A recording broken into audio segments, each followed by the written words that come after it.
नागपुर में औरंगजेब के मकबरे के बाद अब हुमायूं मकबरे पर भी पहुंचने लगी है बीएसपी।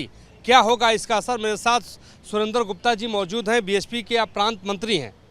यहाँ पहुंचे हैं, क्या करने के लिए पहुंचे हैं? हाँ, मेरा मानना है कि नागपुर की घटना से मेरे इस जो यहाँ पहुँचने को ना जोड़ा जाए, क्योंकि हमने ये कहा है कि दिल्ली के अंदर, दिल्ली के संदर्भ में जितने भी ऐतिहासिक ऐसे स्थल हैं, इमारतें हैं, भवन हैं, मार्ग हैं, उन सब के बारे में एक संपूर्ण योजना बननी चाहिए ताकि ये विवाद एक बार में समाप्त हो।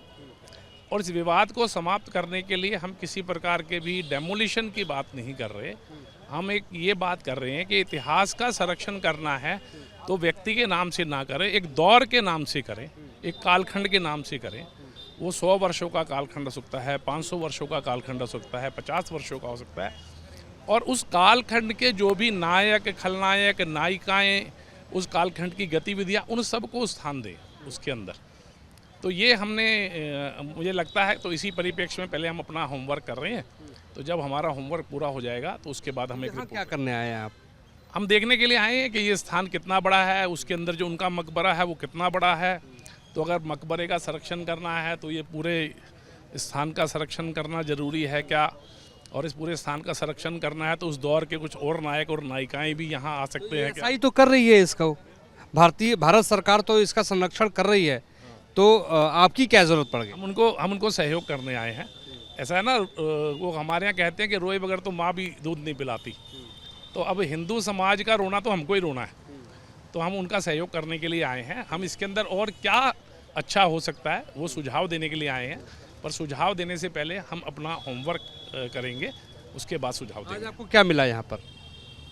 अभी तो मुझे रिपोर्टर मिले हैं, अभी मैं अंदर जाने वाला हूँ, तो अंदर जाके हम सारे को देखेंगे। इसके बाद सफदरजंग के मकबरे भी जाएंगे, वहाँ भी देखेंगे। लंबा चलने वाला ये हमारा अभियान है। अपोजिशन ये आरोप आप पे लगाता है कि हिंदू मुसलमान करने की आप लोग कोशिश कर रहे हैं, और नागपुर में गए तो वहाँ हिंसा हो गई, अब दिल्ली में भी यही करना चाहते हैं।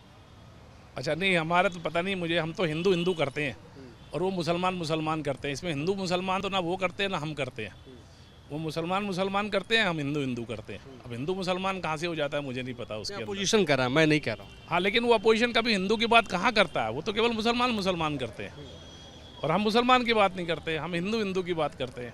तो इसमें हिंदू मुसलमान को कब जोड़ देते हैं वो मुझे नहीं पता चलता। तो आगे कहाँ कहाँ और जाने वाले हैं? उनको लगता है कि झगड़ों से, दंगों से उनको फ़ायदा होगा, मुसलमान समाज घबरा करके उनके पीछे इकट्ठा हो जाएगा, उनको एक थोक का वोट बैंक मिल जाएगा, इसलिए वो ये सब काम करते हैं। अब उसके राजनीतिक उनके अपना कार्य पद्धति है, अपने हित हैं, उसके बारे में मैं कोई टिप्पणी नहीं कर सकता। और कहाँ कहाँ जाने वाले हैं आप?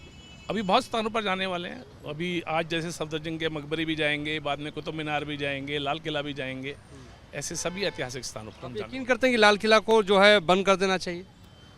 नहीं, मैं तो ऐसा नहीं बोलूँगा कि किसी भी स्थान को बंद कर देना चाहिए। मैं तो ये चाहता हूँ कि इतिहास को सही संदर्भ और सही परिप्रेक्ष्य में रखा जाना चाहिए और ऐसी सभी इमारतों को एक कालखंड की, एक दौर का जो है ना, वो उसके अंदर लोग देख सकें कि उस कालखंड में अच्छी अच्छी घटनाएं क्या हुई, उस कालखंड के अंदर शहादतें कौन कौन सी हुई, उस कालखंड के अंदर बलिदान कौन कौन से हुए, उस कालखंड के अंदर क्रूरता की घटनाएं कौन कौन सी हुई। तो एक ही जगह लोगों को पूरा इतिहास देखने को मिले। सरकार जो कर रही है, आपको अभी यकीन नहीं है जो मोदी सरकार संरक्षित कर रही है? आप मोदी सरकार पे आपको यकीन नहीं है अभी तक? अच्छा, ये संरक्षण मोदी सरकार नहीं कर रही, ये संरक्षण तो अंग्रेजों के ज़माने से चला आ रहा है। और अंग्रेज जिस नीति के अंतर्गत ये सारा संरक्षण को बढ़ावा देते थे वो आप और हम भी जानते हैं। उनका काम था डिवाइड एंड रूल। तो उन्होंने उसी प्रकार के यहाँ स्थल छोड़ दिए, इमारतें छोड़ दी, मार्ग छोड़ दिए, जिसको देख करके झगड़ा होता रहे। तो झगड़े को अगर परमानेंट ख़त्म करना है तो इस सारे के ऊपर एक दीर्घकालीन योजना के साथ विचार पूर्वक इस झगड़े को ख़त्म करना पड़ेगा। मैं कह सकता हूँ कि हिंदुओं के थिंक टैंक हैं आप? हाँ, नहीं, मैं ऐसा नहीं कहता कि मैं हिंदू का थिंक टैंक हूँ। मैं एक हिंदू समाज का एक छोटा सा अंग हूँ।